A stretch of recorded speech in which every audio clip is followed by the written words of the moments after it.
Alam nyo guys, gusto ko lang i-share sa inyo na nakakataba ng puso na kahit papano ay nagiging effective ako para sa inyo. Sa totoo lang guys, kukunti lang talaga yung nanonood sa akin. Yung magkaroon lang ako ng 200 views tsaka 10 hearts, masayang masaya na ako no? Obvious naman na small TikToker lang ako. Hindi katulad ng ibang influencer dyan ng mga sikat kung makabenta ay sobrang dami.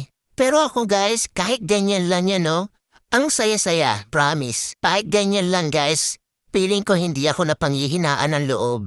Kumbaga, tuloy-tuloy lang, enjoy lang sa TikTok. Sana naman sa mga mahilig mag-check out dyan, sana lang ma-appreciate nyo din kami mga small TikToker na gumagawa ng mga original content.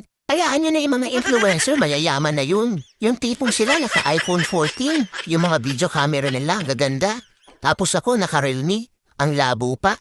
Support nyo naman ako guys as a small TikToker dito na gumagawa ng original content.